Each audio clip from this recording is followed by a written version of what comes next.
വിശദമായ വാർത്തയിലേക്ക്. ബ്രഹ്മപുരം തീപിടുത്തത്തിൽ മുഖ്യമന്ത്രി പ്രത്യേക പ്രസ്താവന നടത്തും. ചട്ടം 300 അനുസരിച്ച് മുഖ്യമന്ത്രി സഭയിൽ പ്രത്യേക പ്രസ്താവന നടത്തും. മുഖ്യമന്ത്രി ഒളിച്ചോടുകയാണെന്ന് പ്രതിപക്ഷം ആരോപിച്ചിരുന്നു. ഉമേഷ് ബാലകൃഷ്ണൻ ചേരുന്നു. ഉമേഷ്, പ്രത്യേക ചട്ടം അനുസരിച്ച് മുഖ്യമന്ത്രി നാളെ സഭയിൽ ബ്രഹ്മപുരം വിഷയത്തിൽ സംസാരിക്കുമെന്നറിയുന്നു. കൂടുതൽ വിവരങ്ങൾ.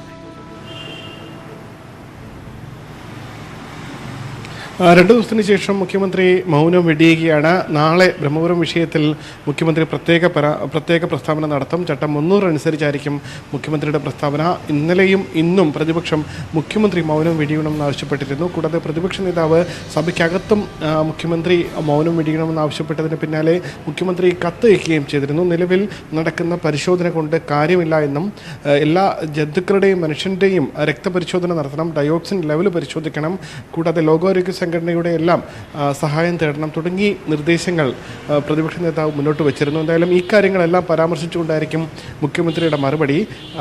വലിയ വിമർശനമാണ് ഇതുമായി ബന്ധപ്പെട്ട് മുഖ്യമന്ത്രിയുടെ മൗനത്തെ തുടർന്ന് ഉണ്ടായത്. കാരണം പരിസ്ഥിതി വകുപ്പ് മുഖ്യമന്ത്രിയാണ് കൈകാര്യം ചെയ്യുന്നത്.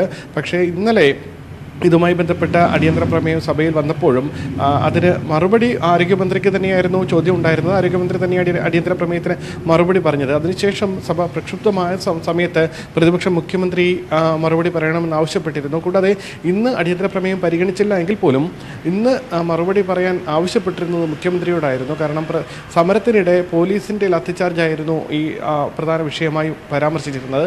പക്ഷേ അതിനുള്ള അനുമതി നിഷേധിക്കുകയാണ് ഉണ്ടായത്. എന്തായാലും ഈ 2 ദിവസം പ്രക്ഷോഭത്തിന് ശേഷം പ്രക്ഷുബ്ധമായ അന്തരീക്ഷത്തിന് ശേഷം സഭയിൽ മുഖ്യമന്ത്രി ചട്ടം 300 അനുസരിച്ച് പ്രസ്താവന നടത്തും. എല്ലാ വിഷയങ്ങളും, കാരണം പ്രതിപക്ഷം ഉന്നയിച്ച എല്ലാ വിഷയങ്ങളും മുഖ്യമന്ത്രിയുടെ മറുപടിയിൽ ഉണ്ടാകാനാണ് സാധ്യത. എന്തായാലും മുൻപും സമാനമായി ചട്ടം 300 അനുസരിച്ച് മുഖ്യമന്ത്രി വിഴിഞ്ഞം വിഷയത്തിലടക്കം പ്രത്യേക പ്രസ്താവന സഭയിൽ നടത്തിയിരുന്നു. നിലവിലുള്ള ഇത്തരത്തിലുള്ള ആരോപണങ്ങൾ, അതായത് കേരളം കണ്ട വലിയ പാരിസ്ഥിതിക ദുരന്തം എന്ന തരത്തിൽ പ്രതിപക്ഷം ആരോപിക്കുന്നു. ഇതുവരെ എങ്ങനെയാണ് മലിനീകരണം നിയന്ത്രിക്കുക, പരിസ്ഥിതി ദുരന്ത നിവാരണം തുടങ്ങിയ വകുപ്പുകളുടെ ഒന്നും കാര്യങ്ങൾ പ്രത്യേകിച്ച് മുഖ്യമന്ത്രി പറഞ്ഞിട്ടില്ല. ആ കാര്യങ്ങളിലെല്ലാം, ആ പരാതികളെല്ലാം നാളെ പരിഹരിക്കപ്പെടും എന്നാണോ കരുതുന്നത്?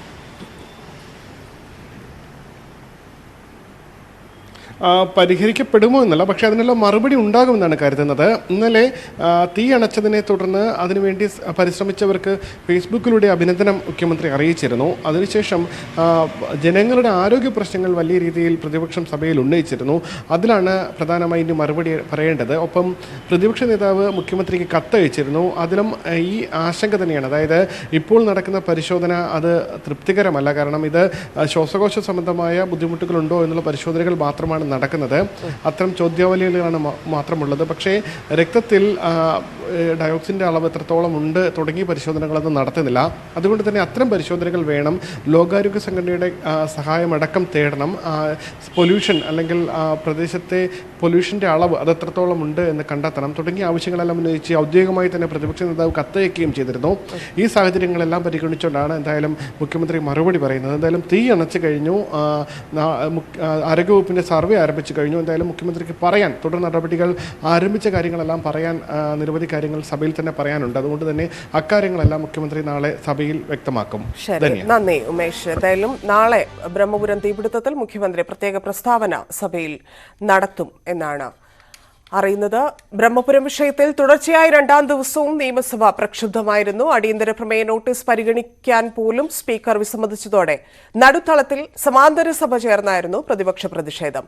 സമാന്തര സഭ ചേരുന്നത് ചട്ടവിരുദ്ധമാണെന്നും നടപടിയുണ്ടാകുമെന്നുമുള്ള സ്പീക്കറുടെ മുന്നറിയിപ്പും പ്രതിപക്ഷം തള്ളി. സോണ്ടയെ തള്ളി ജർമ്മൻ കമ്പനി ബോവർ. ബ്രഹ്മപുരത്ത് സോണ്ടയുടെ പങ്കാളിയല്ലെന്നും ബംഗളൂരുവിൽ സോണ്ട നടത്തിയ തട്ടിപ്പിനെതിരെ പോലീസിൽ പരാതി നൽകിയിട്ടുണ്ടെന്നും MD പാട്രിക് ബോവർ പറഞ്ഞു. രാഷ്ട്രീയ സ്വാധീനം മൂലം സോണ്ട അന്വേഷണം അട്ടിമറിച്ചുവെന്നും അവർക്കെതിരെ നിഷ്പക്ഷ അന്വേഷണം വേണമെന്നും പാട്രിക് ആവശ്യപ്പെട്ടു. I am compelled to release this statement because of the developments at Brahmapura in Kochi. My client, as an environmental professional, is expressing his full solidarity with the people of Kochi. He is releasing this statement as Rajkumar Pillai has been running the company as per his own whims and fancies. We were and we are completely excluded for years from the day-to-day affairs of the company. Crores of rupees have been invested into the company, but there is no accountability, and Rajkumar has completely failed to provide it. Even on multiple inquiries, Rajkumar never provided any relevant and detailed information pertaining to the books of accounts of the company. Crores of rupees have gone out of the company to his own sister companies. Whenever we asked him about the same, he used to threaten us. We were told that if we take any action externally, he will never return the lended money back to the principals. Since we are aware of the political connections which Rajkumar is having, my client is seriously afraid of coming before the media.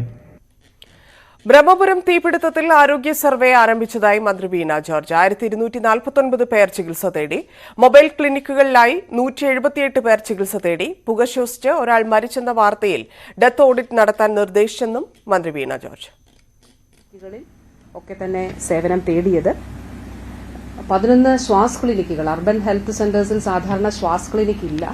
അപ്പോൾ ഏതെങ്കിലും തരത്തിൽ ഉള്ള ശ്വാസകോശ സംബന്ധമായിട്ടുള്ള പ്രശ്നങ്ങളുണ്ടോ എന്നൊക്കെ പരിശോധിക്കുന്നതിന് വേണ്ടി ശ്വാസ് clinic 11 urban health സെന്റേഴ്സിൽ പ്രവർത്തനം ആരംഭിച്ചിട്ടുണ്ട്. ഇന്ന് 68 പേർ ഈ 11 ശ്വാസ് ക്ലിനിക്കുകളിലുമായി അവിടെ പൾമനറി ഫംഗ്ഷൻ ടെസ്റ്റ് ഉൾപ്പെടെ. ബ്രഹ്മപുരത്തെയും പരിസര പ്രദേശങ്ങളിലെയും ജനങ്ങൾക്കുള്ള സൌജന്യ മൊബൈൽ മെഡിക്കൽ ക്യാമ്പ് പ്രവർത്തനം തുടങ്ങി. മമ്മൂട്ടിയുടെ നേതൃത്വത്തിലുള്ള കെയർ ആൻഡ് ഷെയർ ഇന്റർനാഷണൽ ഫൌണ്ടേഷനും ആലുവ രാജഗിരി ആശുപത്രിയും കൈകോർത്താണ് ബ്രഹ്മപുരം മേഖലയിൽ സൌജന്യ പരിശോധനയ്ക്ക് തുടക്കം കുറിച്ചത്. പുക ഏറ്റവും കൂടുതൽ വ്യാപിച്ച പ്രദേശങ്ങളിലൂടെ മരുന്നുകളും ഓക്സിജൻ കോൺസെൻട്രേറ്ററുകളും ഉൾപ്പെടെയുള്ള സജ്ജീകരണങ്ങളുമായാണ് സഞ്ചരിക്കുന്ന മെഡിക്കൽ യൂണിറ്റിന്റെ പര്യടനം. മരുന്നുകളും ആവശ്യമുള്ളവർക്ക് ഓക്സിജൻ കോൺസെൻട്രേറ്ററുകളും ഒപ്പം പുകയിൽ നിന്ന് സംരക്ഷണം നൽകുന്ന ഉന്നത നിലവാരത്തിലുള്ള മാസ്കുകളും സൌജന്യമായി നൽകിയാണ് വീടുകൾ കയറിയിറങ്ങുന്നത്. ബ്രഹ്മപുരത്തെ പുക അണച്ചതിന് പിന്നാലെ ആഹ്ലാദം പ്രകടിപ്പിച്ച് ഫയർഫോഴ്സ് ഉദ്യോഗസ്ഥർ. ബ്രഹ്മപുരം ഉൾക്കൊള്ളുന്ന തൃക്കാക്കര സ്റ്റേഷന്റെ സ്റ്റേഷൻ ഓഫീസർ സതീഷിനെയാണ് ജില്ലാ ഫയർ ഓഫീസർ ഹരികുമാർ തോളിലേറ്റി ആഹ്ലാദം പ്രകടിപ്പിച്ചത്.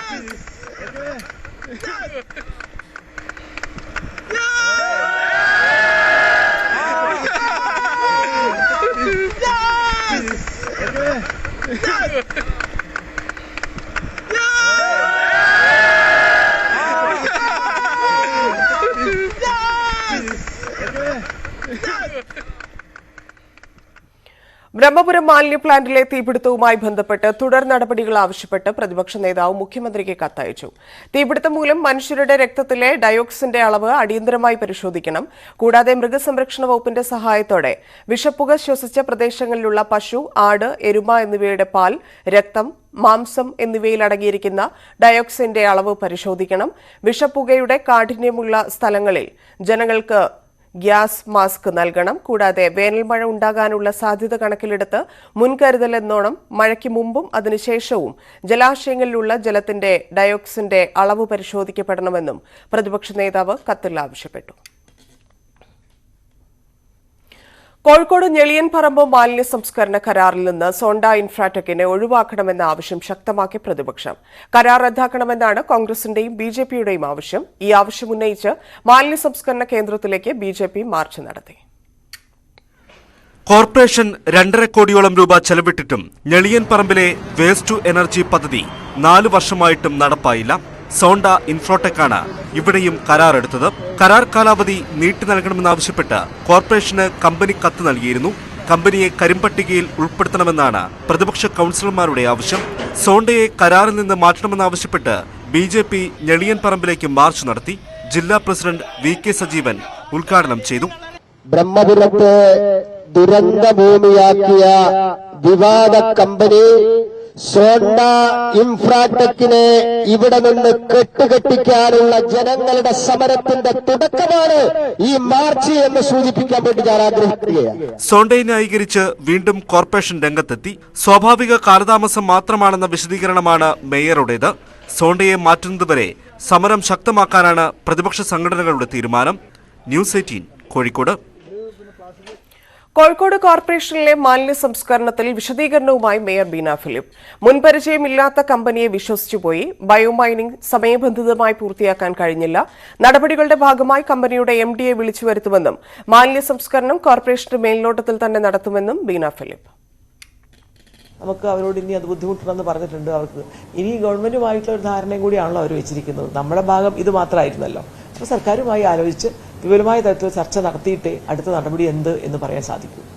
ഞങ്ങൾ അവരോട് അവരുടെ വിഷമം നമുക്കറിയാത്തതുകൊണ്ടല്ല, പക്ഷേ ഒരു മെഷീൻ മതിയാവുന്നില്ലെങ്കിൽ എന്തുകൊണ്ട് മറ്റൊരു മെഷീൻ കൂടി വാടകയ്ക്ക് എടുത്തുകൊണ്ട് ഈ പണി ചെയ്യാൻ പറ്റില്ല എന്ന് ചോദിച്ചതാണ് അവരോട്. പ്ലാന്റ് വേണമെങ്കിൽ അവർക്ക് ഈ പൊഴിഞ്ഞു കിടക്കുന്ന സ്ഥലത്ത് അതിൻ്റെ ഡിഗ്ഗിങ് ആരംഭിക്കാം, പക്ഷെ അവരിത് കൂടി ചെയ്തിട്ട് മതി എന്ന് പറഞ്ഞതുകൊണ്ടാണ് നമ്മൾ വെയിറ്റ് ചെയ്തത്. ലൈഫ് മിഷൻ കേസിൽ MA യൂസഫ് അലിയുടെ മൊഴി രേഖപ്പെടുത്തും. മൊഴി രേഖപ്പെടുത്താൻ ഹാജരാകണമെന്നാവശ്യപ്പെട്ട് ED നോട്ടീസ് നൽകി. മറ്റന്നാൾ ഹാജരാകാമെന്നാവശ്യപ്പെട്ടാണ് നോട്ടീസ്. അതിനിടെ സ്വർണ്ണക്കടത്ത് കേസ് പ്രതി സ്വപ്ന സുരേഷിന്റെ പരാതിയിൽ വിജേഷ് പിള്ളയ്ക്കെതിരെ കർണാടക പോലീസ് FIR രജിസ്റ്റർ ചെയ്തു. സ്വർണ്ണക്കടത്ത് കേസ് ഒത്തുതീർപ്പാക്കാൻ എന്ന പേരിൽ ഇടനിലക്കാരനായി എത്തി വിജേഷ് പിള്ള ഭീഷണിപ്പെടുത്തിയെന്നായിരുന്നു സ്വപ്നയുടെ ആരോപണം. സ്വപ്ന സുരേഷിന്റെ ആരോപണങ്ങൾ തള്ളി MA യൂസഫ് അലി. പാവപ്പെട്ടവർക്ക് വേണ്ടി നിലകൊള്ളുമ്പോൾ പല ആരോപണങ്ങളും ഉയരും, അതിനെതിരെ ധൈര്യപൂർവ്വം മുന്നോട്ടു പോകും. EDയുടെ നോട്ടീസിനെ കുറിച്ച് അത് റിപ്പോർട്ട് ചെയ്തവരോട് ചോദിക്കണമെന്നും സമൂഹമാധ്യമങ്ങളിൽ പറയുന്നത് തന്നെയും ലുലുവിനെയും ബാധിക്കില്ലെന്നും MA യൂസഫ് അലി. ഇന്ത്യക്ക് പുറത്തും ഏതാണ്ട് 25 കോടി രൂപ ഇന്ത്യയുടെ ഉള്ളിൽ ശമ്പളം. അപ്പോൾ അവരവരൊക്കെ അതൊന്നും പറഞ്ഞതുകൊണ്ടൊന്നും ഞങ്ങൾക്ക് യാതൊരു പ്രശ്നമില്ല. 50 കൊല്ലമായിട്ട് ഏർപ്പെട്ടിട്ടുള്ളതാണ്. ഇന്ത്യ ജനാധിപത്യ രാഷ്ട്രമാണ്. ആ ഭരണഘടനയനുസരിച്ച് MA യൂസഫ് അലിയെ വിവാദങ്ങളിലേക്ക് വലിച്ചിഴക്കുന്നത് ഗുണകരമായ നടപടിയല്ലെന്ന് EP ജയരാജൻ. യൂസഫ് അലി ലോകത്താകമാനം അറിയപ്പെടുന്ന വ്യവസായ വ്യാപാര ശൃംഖലയുടെ തലവനാണ്. ഏതു ഭരണമായാലും അവരോട് സഹകരിച്ചും ജനക്ഷേമ പ്രവർത്തനങ്ങൾ സംഘടിപ്പിച്ചും നാടിനെ അഭിവൃദ്ധിപ്പെടുത്താൻ അദ്ദേഹത്തിന്റേതായ പങ്ക് നിർവഹിക്കുന്നുണ്ട്. ഇത്തരത്തിൽ ലോകശ്രദ്ധയിൽ നിൽക്കുന്ന വ്യക്തികളെ പൊതുസമൂഹത്തിന് മുന്നിൽ അപകീർത്തിപ്പെടുത്താനുള്ള ബോധപൂർവമായ ശ്രമമാണ് ഇപ്പോൾ അരങ്ങേറുന്നത്. നിലവിൽ അദ്ദേഹത്തിന്റെ പേര് വലിച്ചിഴക്കേണ്ട ഒരു കാര്യവുമില്ലെന്നും EP ജയരാജൻ. മലപ്പുറം കൊളത്തൂരിൽ വൻ ചന്ദനക്കടത്ത് പിടികൂടി. 102 കിലോ ചന്ദനവുമായി 2 പേരെയാണ് പിടികൂടിയത്. കൊളത്തൂർ CI സുനിൽ പുളിക്കലും സംഘവുമാണ് കാറിൽ കടത്തുകയായിരുന്ന ചന്ദനം പിടികൂടിയത്. രഹസ്യവിവരത്തെ തുടർന്ന് നടത്തിയ വാഹന പരിശോധനയിലാണ് പോലീസ് ചന്ദനം കണ്ടെത്തിയത്. ആഡംബര കാറിന്റെ പിൻസീറ്റിനടിയിൽ രഹസ്യ അറവുണ്ടാക്കി അതിലാണ് ചന്ദനത്തടികൾ ഒളിപ്പിച്ചിരുന്നത്. മഞ്ചേരി കോട്ടുപറ്റ സ്വദേശി അത്തിമണ്ണിൽ അലവിക്കുട്ടി, ഏറ്റുമാനൂർ പട്ടിത്താന സ്വദേശി സന്തോഷ് എന്നിവരെയാണ് കൊളത്തൂർ CI സുനിൽ പുളിക്കലും സംഘവും അറസ്റ്റ് ചെയ്തത്. നാഗർകോവിലിൽ നിന്നാണ് ചന്ദനം കൊണ്ടുവന്നതെന്ന് പ്രതികൾ പോലീസിനോട് പറഞ്ഞു. മഞ്ചേരിയിലേക്കാണ് ചന്ദനം കൊണ്ടുപോയിരുന്നത്. മോങ്ങത്തെ ഒരാൾക്ക് കൈമാറാനായിരുന്നു ഇവർക്ക് ലഭിച്ചിരുന്ന നിർദ്ദേശം. ചന്ദനത്തടി രൂപമാറ്റം നടത്തി വിൽപ്പന നടത്താനാണ് സംഘം ലക്ഷ്യമിട്ടിരുന്നത്. കിലോയ്ക്ക് 40,000 രൂപയിലധികം വിലയുണ്ട് ചന്ദനത്തിനെന്നാണ് പോലീസ് നൽകുന്ന വിവരം. തമിഴ്നാട് കേന്ദ്രീകരിച്ച് പ്രവർത്തിക്കുന്ന സംഘമാണ് ചന്ദനം കൈമാറിയത്. സംഘത്തിലെ മറ്റുള്ളവരുടെ വിവരങ്ങൾ ശേഖരിച്ചു വരികയാണെന്നും കേസ് രജിസ്റ്റർ ചെയ്ത് കൂടുതൽ അന്വേഷണത്തിനായി വനം വകുപ്പിനെ കൈമാറുമെന്നും മലപ്പുറം ജില്ലാ പോലീസ് മേധാവി S സുജിത് ദാസ് IPS അറിയിച്ചു. ന്യൂസ് 18 മലപ്പുറം. പാകിസ്ഥാനിൽ മുൻ പ്രധാനമന്ത്രി ഇമ്രാൻഖാനെ അറസ്റ്റ് ചെയ്യാൻ നടപടികളുമായി സർക്കാർ. ലാഹോറിലെ ഇമ്രാന്റെ വസതി പോലീസ് വളഞ്ഞെങ്കിലും വീടിനു ചുറ്റും പ്രവർത്തകർ നിലയുറപ്പിച്ചതോടെ സ്ഥലത്ത് സംഘർഷം ഉടലെടുത്തു. പോലീസും പ്രവർത്തകരും തമ്മിൽ ഉന്തും തള്ളുമുണ്ടായി. ലാഹോറിൽ ഇമ്രാൻഖാന്റെ പാർട്ടിയായ PTIയുടെ റാലിക്കിടയിലും സംഘർഷമുണ്ടായി. പോലീസിന് നേരെ പ്രവർത്തകർ കല്ലെറിഞ്ഞു. ഇതോടെ പോലീസ് പ്രവർത്തകർക്ക് നേരെ ജലപീരങ്കി പ്രയോഗിച്ചു.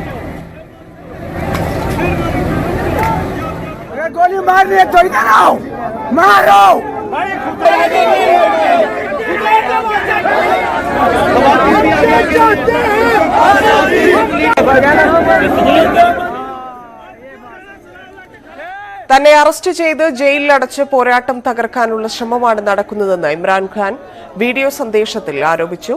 താൻ മരിച്ചാലും ഹഖീഖി ആസാദിക്കായി നിയമസംരക്ഷണത്തിനായുമുള്ള ഈ പോരാട്ടം തുടരണമെന്ന് പ്രവർത്തകരോട് ഇമ്രാൻഖാൻ ആഹ്വാനം ചെയ്തു. और उनका ये ख्याल है कि जब इमरान खान जेल में चला जाएगा तो कौम सो जाएगी. आपने इनको गलत साबित करना है. आपने ये साबित करना है कि ये जिंदा कौम है. ये मोहम्मद मुस्तफ़ा नबी सल्लल्लाहु अलैहि वसल्लम की उम्मत है. ये ला इलाहा इल्लल्लाह के नारे के ऊपर बनने वाली कौम है. आपने अपने हकूक के लिए, हकीकी आज़ादी के लिए आपने जद्दोजहद करनी और निकलना बाहर. देखिए, इमरान खान को अल्लाह ने सब कुछ दे चुका है. मैं आपकी ये जंग लड़ रहा हूं. मैं तो अपनी सारी जिंदगी जंग लड़ी और लड़ता रहूंगा, लेकिन अगर मुझे कुछ होता है या जेल में जाता हूं, ये मार देते हैं। ഫേസ്ബുക്കിന്റെ മാതൃകമ്പനിയായ മെറ്റയിൽ വീണ്ടും കൂട്ടപ്പിരിച്ചുവിടൽ 10,000 ജീവനക്കാരെ ഘട്ടം ഘട്ടമായി ഈ വർഷം പിരിച്ചുവിടും. നിലവിൽ കമ്പനിയിലുള്ള 5000-ഓളം ഒഴിവുകളിൽ നിയമനം നടത്തിയില്ലെന്നും കമ്പനി അറിയിച്ചു. 4 മാസം മുൻപാണ് കമ്പനിയിൽ നിന്ന് 11,000 ജീവനക്കാരെ കൂട്ടത്തോടെ പിരിച്ചുവിട്ടത്. ഇത്തവണ എഞ്ചിനീയറിംഗ് വിഭാഗത്തിൽ നിന്നുള്ളവരെയാണ് പിരിച്ചുവിടുകയെന്നാണ് വാൾസ്ട്രീറ്റ് ജേർണലിന്റെ റിപ്പോർട്ടിൽ പറയുന്നത്. 13% ജീവനക്കാരെ വരെ പിരിച്ചുവിട്ടേക്കുമെന്നും റിപ്പോർട്ടുകളുണ്ട്.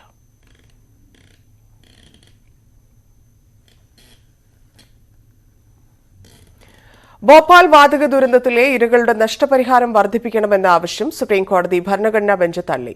ജസ്റ്റിസ് സഞ്ജയ് കിഷൻ കൌൾ അധ്യക്ഷനായ 5-അംഗ ഭരണഘടനാ ബെഞ്ചാണ് കേന്ദ്രത്തിന്റെ തിരുത്തൽ ഹർജി തള്ളിയത്.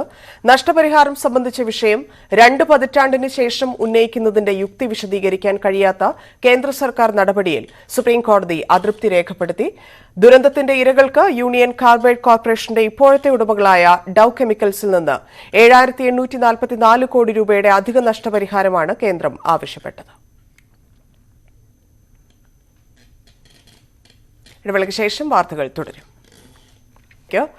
CPM നേതൃത്വവുമായി ചർച്ച നടത്തി ഓർത്തഡോക്സ് സഭാ പ്രതിനിധികൾ. സഭാ തർക്കത്തിൽ നിയമനിർമ്മാണം നടത്താനുള്ള സർക്കാർ നീക്കത്തിൽ പ്രതിഷേധം തുടരുന്നതിനിടെയാണ് സഭാ സെക്രട്ടറി ബിജു ഉമ്മൻ, അടൂർ ഭദ്രാസനാധിപർ സഖറിയാസ് മാർ അപ്രേം എന്നിവർ CPM സംസ്ഥാന സെക്രട്ടറി MV ഗോവിന്ദനുമായി ചർച്ച നടത്തിയത്. ബിൽ കൊണ്ടുവരാനുള്ള നീക്കത്തിൽ നിന്ന് പിന്നോട്ടു പോകണമെന്ന് സഭാ നേതൃത്വം ആവശ്യപ്പെട്ടു. ആവശ്യങ്ങൾ അനുഭാവപൂർവ്വം പരിഗണിക്കാമെന്നും മുഖ്യമന്ത്രി സഭാ പ്രതിനിധികളുമായി കൂടിക്കാഴ്ച നടത്തുമെന്നും MV ഗോവിന്ദൻ അറിയിച്ചു. എല്ലാവർക്കും സമാധാനപരമായ ഒരു അന്തരീക്ഷത്തിൽ മതപരമായ ദൈവികമായ പ്രവർത്തനം നടത്താനുള്ള സൗകര്യം വേണമെന്നാണ് CPMന്റെ ഏറ്റവും പ്രധാനപ്പെട്ട കാഴ്ചപ്പാട്. ഞാൻ നേരത്തെ ഇവിടെ ഉന്നത വ്യക്തിത്വമുള്ള യോഗങ്ങളിൽ അത് പറഞ്ഞു. ഞങ്ങൾ മതത്തിനെതിരായിട്ടോ വിശ്വാസത്തിനെതിരായിട്ടോ ഒരു നിലപാട് സ്വീകരിക്കുന്ന പാർട്ടിയാണ്. ഈ ഒരു വിഭാഗത്തിനുള്ള രണ്ട് വിഭാഗത്തിന്റെയും യോഗങ്ങളിൽ പങ്കെടുക്കുന്നുണ്ട്. ഇപ്പൊ ഇന്നത്തെ യോഗത്തിലും എല്ലാ ദിവസവും എല്ലാവരും വരുന്നുണ്ട്. എല്ലാവരോടും ഞങ്ങൾ നല്ല മര്യാദയോടുകൂടി സംസാരിച്ച് കണ്ണൂർ വളപട്ടണം പോലീസ് സ്റ്റേഷനിൽ നിർത്തിയിട്ട വാഹനങ്ങൾ കത്തിച്ച കേസിലെ പ്രതി പിടിയിൽ. കാപ്പ കേസിൽ പ്രതിയായിരുന്ന പുതിയതെരു സ്വദേശി ഷമീമിനെ ബലം പ്രയോഗിച്ചാണ് പോലീസ് പിടികൂടിയത്. കസ്റ്റഡിയിലെടുക്കുമ്പോൾ പ്രതി പോലീസിനെ ആക്രമിച്ചു. ആക്രമണത്തിൽ 2 സിവിൽ പോലീസ് ഓഫീസർമാർക്ക് പരിക്കേറ്റു. പോലീസ് പിടിച്ചെടുത്ത 5 വാഹനങ്ങൾക്കാണ് പുലർച്ചെ 3 മണിയോടെ ഷമീം തീയിട്ടത്. കൊല്ലത്ത് പോലീസ് ഉദ്യോഗസ്ഥർ വീട്ടിൽ കയറി സ്ത്രീകളോടടക്കം മോശമായി പെരുമാറിയെന്ന് പരാതി. കുണ്ടറ പോലീസ് സ്റ്റേഷനിലെ ഉദ്യോഗസ്ഥരാണ് രാത്രി സമയത്ത് വീട്ടിൽ അതിക്രമിച്ചു കയറിയത്. ബഹളം കേട്ടെത്തിയ സമീപവാസിയെ പോലീസ് മർദ്ദിക്കുകയും ചെയ്തു.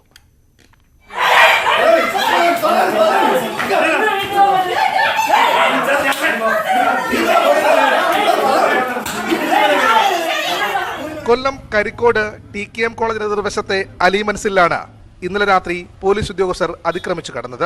3 പോലീസ് ഉദ്യോഗസ്ഥരും മഫ്തിയിലായിരുന്നു. പ്രതിയെ പിടികൂടാനെത്തിയതെന്നായിരുന്നു പോലീസുകാരുടെ വിശദീകരണം.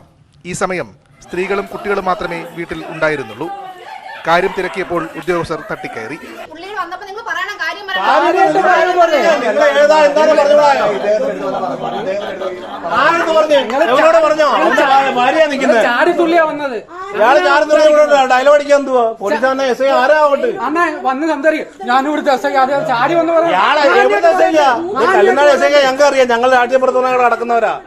ബഹളം കേട്ട് സമീപവാസിയായ സിനിലാൽ സ്ഥലത്തെത്തി. പോലീസാണെങ്കിൽ ID കാർഡ് കാണിക്കാൻ ആവശ്യപ്പെട്ടു. ഇതോടെ പോലീസുകാർ സിനിലാലിനെതിരെ തിരിഞ്ഞു. തുടർന്ന് സിനിലാലിനെ ക്രൂരമായി മർദ്ദിച്ചു.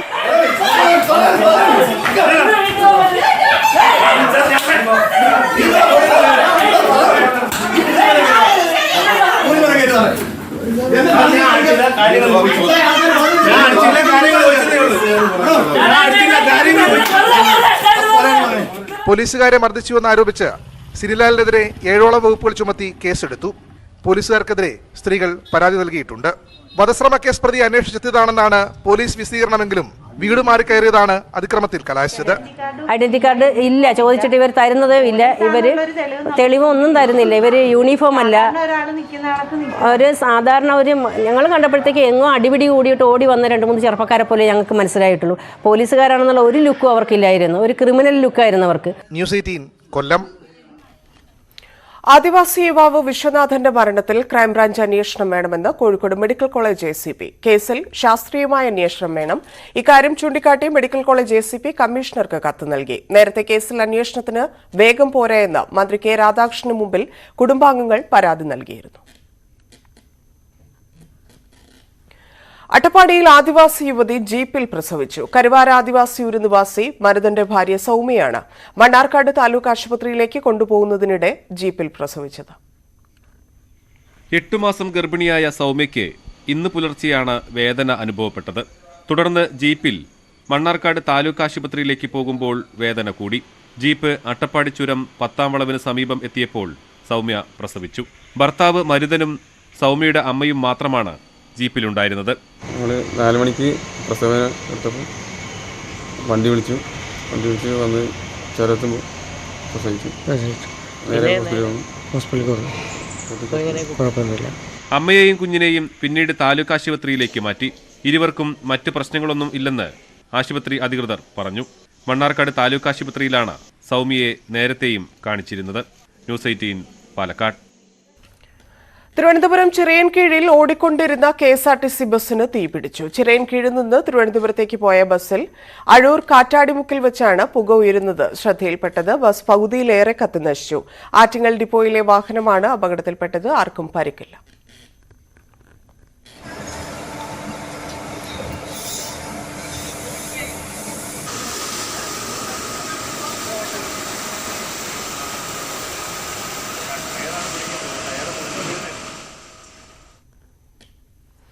കോഴിക്കോട് മാവൂർ കൽപ്പള്ളിയിലുണ്ടായ ബസ് അപകടത്തിൽ സ്കൂട്ടർ യാത്രികൻ മരിച്ചു. മാവൂർ അടുവാട് സ്വദേശി അർജുൻ സുധീറാണ് മരിച്ചത്. ബസ് സ്കൂട്ടറിൽ ഇടിച്ച് വയലിലേക്ക് മറിഞ്ഞായിരുന്നു അപകടം. കോഴിക്കോട് അരീക്കോട് റൂട്ടിൽ ഓടുന്ന കാശിനാഥ് എന്ന സ്വകാര്യ ബസ്സാണ് അപകടത്തിൽപ്പെട്ടത്.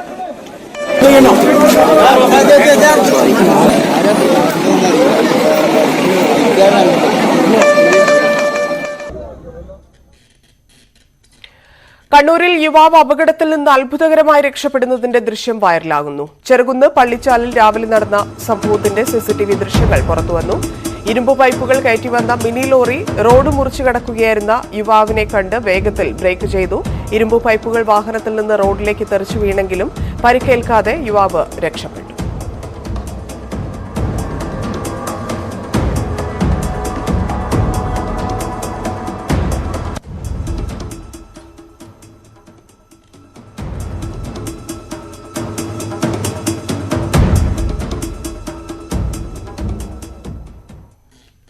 ഇടവേളയ്ക്ക് ശേഷം വാർത്തകൾ തുടരും.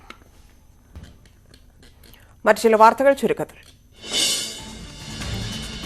ബ്രഹ്മപുരം വിഷയത്തിൽ ആരോഗ്യമന്ത്രിക്കെതിരെ VD സതീശൻ. മന്ത്രി പറഞ്ഞത് അവാസ്തവമാണ്. ഒരാരോഗ്യ പ്രശ്നങ്ങളുമില്ലെന്ന് എന്തടിസ്ഥാനത്തിലാണ് പറഞ്ഞതെന്നും പ്രതിപക്ഷ നേതാവ്. ബ്രഹ്മപുരം വിഷയത്തിൽ പ്രതിപക്ഷ നേതാവ് അവാസ്തവമായ കാര്യങ്ങൾ പറയുന്നതായി മന്ത്രി വീണ ജോർജ്. ആരോഗ്യ പ്രശ്നങ്ങളില്ലെന്ന് താൻ പറഞ്ഞതായാണ് പ്രതിപക്ഷ നേതാവ് പറഞ്ഞത്. എന്നാൽ അങ്ങനെ പറഞ്ഞിട്ടില്ലെന്ന് ആരോഗ്യമന്ത്രി. ബ്രഹ്മപുരത്തെ തീ അണഞ്ഞതിൽ വിഷമമുള്ളതുപോലെയാണ് പ്രതിപക്ഷത്തിന്റെ ഇടപെടലെന്ന് മന്ത്രി P. രാജീവ്. നാടാകെ ഒറ്റക്കെട്ടായി നിൽക്കേണ്ട സമയമാണെന്നും വിവിധ സേനകളുടെ സഹായത്തിൽ തീ അണയ്ക്കാൻ കഴിഞ്ഞത് അഭിമാനകരമെന്നും P. രാജീവ്. ബ്രഹ്മപുരം തീപിടുത്തത്തിൽ സർക്കാരിനൊന്നും മറയ്ക്കാനില്ലെന്ന് CPM സംസ്ഥാന സെക്രട്ടറി MV ഗോവിന്ദൻ. ബ്രഹ്മപുരം മാലിന്യ പ്ലാന്റിന് തീ വെച്ചത് 12 ദിവസം കൊണ്ട് കെടുത്തിയതിന്റെ സർക്കാരിന്റെ വലിയ നേട്ടമാണെന്ന രീതിയിലുള്ള മന്ത്രിമാരുടെ പരാമർശങ്ങൾ ഇരകളായ കൊച്ചിയിലെ ജനങ്ങളെ അപമാനിക്കുന്നതിന് തുല്യമാണെന്ന് BJP സംസ്ഥാന അധ്യക്ഷൻ K. സുരേന്ദ്രൻ. ലക്ഷക്കണക്കിന് ജനങ്ങളുടെ ജീവൻ വെച്ച് അഴിമതി നടത്തുകയായിരുന്നു കോർപ്പറേഷനും സംസ്ഥാന സർക്കാരുമെന്നും K. സുരേന്ദ്രൻ. ബ്രഹ്മപുരം മലിനീകരണ വിഷയം ദേശീയ ദുരന്തമായി പ്രഖ്യാപിക്കണമെന്ന് ഹൈബി ഈഡൻ MP. ഗുരുതര ആരോഗ്യ പ്രശ്നങ്ങൾക്ക് സാധ്യതയുണ്ടെന്ന് വിദഗ്ധർ മുന്നറിയിപ്പ് നൽകിയിട്ടുണ്ടെന്നും കേന്ദ്ര സർക്കാർ സഹായം അനിവാര്യമെന്നും ഹൈബി ഈഡൻ. സോണ്ട ഇൻഫ്രാ പാർക്ക് ടെക്കിനെതിരെ അഴിമതി ആരോപണം ഉന്നയിച്ചതിന്റെ പേരിൽ CPM സമൂഹമാധ്യമങ്ങളിലൂടെ ഭയപ്പെടുത്തുന്നുവെന്ന ആരോപണവുമായി കൊച്ചി മുൻ മേയർ ടോണി ചമ്മിണി. ഭയപ്പെടുത്തി പിന്മാറ്റാൻ കഴിയില്ലെന്നും ടോണി ചമ്മിണി. ബ്രഹ്മപുരം തീപിടുത്തത്തിൽ കൊച്ചി മേയർ M. അനിൽകുമാറിന്റെ രാജി ആവശ്യപ്പെട്ട് യൂത്ത് കോൺഗ്രസ് കോർപ്പറേഷനിലേക്ക് നടത്തിയ മാർച്ചിൽ സംഘർഷം. പോലീസ് ജലപീരങ്കി പ്രയോഗിച്ചു. പോലീസിന് നേരെ കല്ലും മാലിന്യങ്ങളും എറിഞ്ഞതോടെ പ്രവർത്തകരും പോലീസും തമ്മിൽ ഉന്തും തള്ളുമുണ്ടായി. കൊച്ചി കോർപ്പറേഷനിലേക്ക് ABVP മാർച്ച് നടത്തി. ലോ കോളേജ് പരിസരത്ത് നിന്ന് മാർച്ചുമായി എത്തിയ ABVP പ്രവർത്തകർ കോർപ്പറേഷൻ ഗേറ്റ് മറികടന്ന് അകത്ത് കടക്കാൻ ശ്രമിച്ചു. പോലീസ് ബലം പ്രയോഗിച്ച് പ്രവർത്തകരെ നീക്കം ചെയ്തു. ലോക്സഭാ തെരഞ്ഞെടുപ്പിൽ കണ്ണൂരിൽ ആര് മത്സരിച്ചാലും LDF ജയിക്കുമെന്ന് CPM കണ്ണൂർ ജില്ലാ സെക്രട്ടറി MV ജയരാജൻ. സുരേഷ് ഗോപി വന്നാൽ ഒരിക്കലും ആഗ്രഹിക്കാത്ത വിധം തോൽക്കുമെന്നും ജില്ലാ സെക്രട്ടറി. CPI സംസ്ഥാന ആസ്ഥാനമായ MN സ്മാരകം നവീകരിക്കാൻ തീരുമാനം. 10 കോടി ചെലവിൽ 3 നിലകളിൽ പുതിയ മന്ദിരം നിർമ്മിക്കും. നേതാക്കൾക്ക് താമസിക്കാൻ ക്വാർട്ടേഴ്സുമുണ്ടാകും. മഴക്കാലപൂർവ്വ ശുചീകരണ പ്രവർത്തനങ്ങൾ ഏപ്രിൽ 1 ആരംഭിക്കാൻ മുഖ്യമന്ത്രിയുടെ നേതൃത്വത്തിൽ ചേർന്ന ഉന്നതതല യോഗത്തിൽ തീരുമാനം. തദ്ദേശ സ്ഥാപനങ്ങളുടെ നേതൃത്വത്തിലുള്ള പ്രവർത്തനങ്ങൾക്ക് പുറമെ വീടുകളിലും ഓഫീസുകളിലും ഉൾപ്പെടെ ശുചീകരണ പ്രവർത്തനങ്ങൾ പൊതുജന പങ്കാളിത്തത്തോടെ നടത്തണം. മീനമാസ പൂജകൾക്കായി ശബരിമല ക്ഷേത്രനട തുറന്നു. വൈകുന്നേരം 5 മണിക്ക് ക്ഷേത്രം തന്ത്രി കണ്ഠര് രാജീവരുടെ സാന്നിധ്യത്തിൽ ക്ഷേത്ര മേൽശാന്തി ജയരാമൻ നമ്പൂതിരി ശ്രീകോവിൽ നട തുറന്നു. കൊച്ചി കുണ്ടന്നൂരിൽ തുറസായ പറമ്പിൽ തീപിടുത്തം. കുണ്ടന്നൂർ പെട്രോൾ പമ്പിനടുത്താണ് തീപിടുത്തമുണ്ടായത്. ഫയർഫോഴ്സ് എത്തി തീയണച്ചു. കോഴിക്കോട് കുറ്റിക്കാട്ടൂർ പൈങ്ങോട്ടുകുന്ന് പാലോറമലയിൽ തീ പടർന്നു. പ്രദേശത്ത് ഫയർഫോഴ്സ് എത്തി തീയണച്ചു. തിരുവനന്തപുരം വിമാനത്താവളത്തിൽ സ്വർണം പിടികൂടി. വിമാനത്തിനുള്ളിൽ ഒളിപ്പിച്ച 2.7 കിലോ സ്വർണമാണ് കസ്റ്റംസ് പിടിച്ചത്. പുലർച്ചെ ഷാർജയിൽ നിന്നെത്തിയ വിമാനത്തിലാണ് സ്വർണം കണ്ടെത്തിയത്. ചുട്ടുപൊള്ളുന്നു.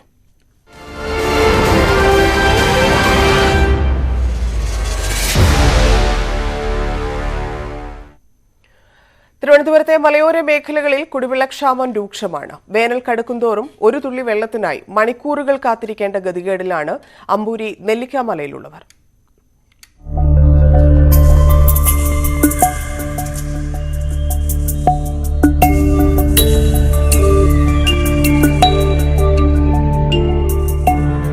കിലോമീറ്ററുകൾ താണ്ടി നെല്ലിക്കാമലയിലെത്തിയാൽ ഇങ്ങനെ ചില കുളങ്ങൾ കാണാം.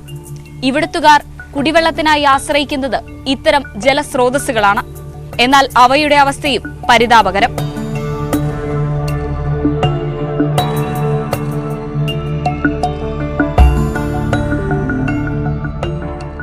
ഇവിടെ ഒന്നും കുടിവെള്ളമില്ല. വളരെ കാലം കൊണ്ട് വളരെ കഷ്ടപ്പെട്ടൊക്കെയാണ് താഴോട്ടൊക്കെ ചെന്ന് തോട്ടിലൊക്കെ ചെന്ന് നനയും കുളിയൊക്കെ നടത്തുന്ന അങ്ങനെയാണ്. ഇപ്പോഴും ആ കാലങ്ങളിൽ ഞാൻ അടുത്ത് വന്ന് കുടിവെള്ളം പോലും കിട്ടാത്ത സ്ഥിതിയായി. പല പ്രാവശ്യവും ഗവൺമെൻറ്റിനൊക്കെ പരാതി കൊടുത്തു. CSC പള്ളിയുടെ മുകളിൽ വരെ പൈപ്പ് ലൈൻ കൊടുത്തു വിട്ടേക്കുന്നു. അതുവരെ വെള്ളം ഇല്ല. ഭയങ്കര ഉപയോഗിക്കാൻ ഒക്കാത്ത രീതിയിലുള്ള വെള്ളമാണ്. അരിച്ചൊഴിച്ചൊക്കെയാണ് കുടിക്കുന്നത്. ഈ വെള്ളത്തിനെ അരിച്ചൊഴിച്ചാണ് കുടിക്കുന്നത്. തുണി വെച്ച് കെട്ടി പൈപ്പിനകത്ത് വിട്ട് അങ്ങനെയാണ് കുടിവെള്ളം കുടിക്കുന്നത്, കഞ്ഞി കുടിക്കുന്നത്. അപ്പൊ ഇവിടെ എത്ര ഈ 5 കൊല്ലമായിട്ട് ഈ കുടിവെള്ളം എങ്ങനെയാണ്? കുടിവെള്ളം കിട്ടാൻ ഇവിടെ ഒരു ഓവുണ്ട്. അതിൽ നിന്ന് വന്നാലുണ്ട്, ഇല്ലെങ്കിൽ വേറെ കുടപ്പനോടോ അമ്പൂരിയോ എവിടെയെങ്കിലും സമീപിച്ച് അവിടെ പൈപ്പ് വെള്ളം എടുത്തുകൊണ്ട് വരണം. എന്നാലേ ഉള്ളൂ. ഇത്രയും ദൂരം പോയി എടുത്തുകൊണ്ട് വരണം. അത് വല്ല ബൈക്കിലോ എങ്ങനെയെങ്കിലും എടുത്തുകൊണ്ട് വരണം. വണ്ടിയിൽ നേരത്തെ വണ്ടിയിൽ വെള്ളം കൊണ്ടുവന്ന് ടാങ്കിൽ വെള്ളം കൊണ്ട് എത്തിക്കുമായിരുന്നു. ഇപ്പം അങ്ങനെയൊന്നും കൊണ്ടുവന്ന് വരുന്നില്ല. അപ്പം ഞങ്ങൾക്ക് വളരെ ബുദ്ധിമുട്ടാണ് വെള്ളം എടുക്കാൻ വേണ്ടിയിട്ട്. കിണറൊന്നും ഇവിടെ കുഴിക്കാൻ പറ്റില്ല, പാറയൊക്കെ ആണെന്ന്. അതുകൊണ്ട് വെള്ളം കിട്ടത്തില്ല. നെല്ലിക്കാമലയിൽ പലയിടങ്ങളിലും സർക്കാർ സ്ഥാപിച്ച കുടിവെള്ള പൈപ്പ് ലൈനുകളുണ്ട്. അതിന്റെ അവസ്ഥ സമാനമാണ്.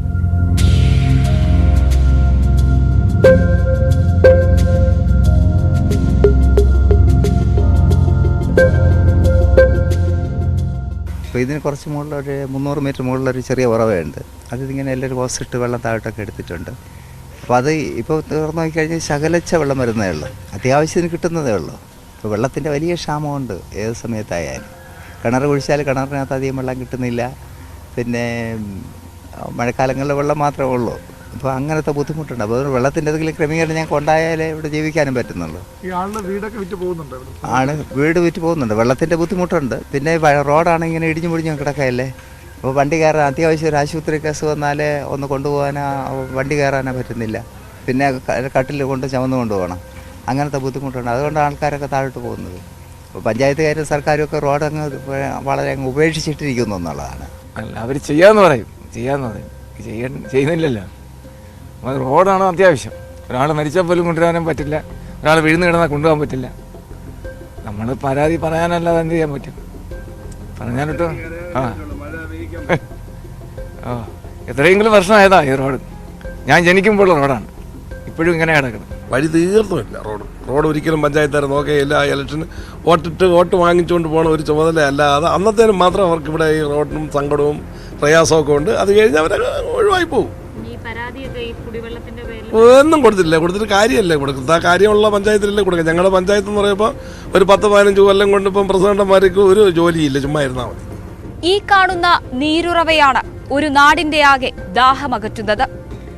ഈ നീരുറവയിൽ നിന്ന് പൈപ്പുകളിലൂടെ കിലോമീറ്ററുകൾ താണ്ടി വീടുകളിലേക്ക് വെള്ളമെത്തുന്നു. പക്ഷേ വേനൽ ഇനിയും കടുത്താൽ ഇതിനി എത്ര നാൾ എന്ന ചോദ്യം ബാക്കിയാണ്. ഹരികൃഷ്ണനൊപ്പം ഐശ്വര്യാനിൽ, ന്യൂസ് 18 തിരുവനന്തപുരം.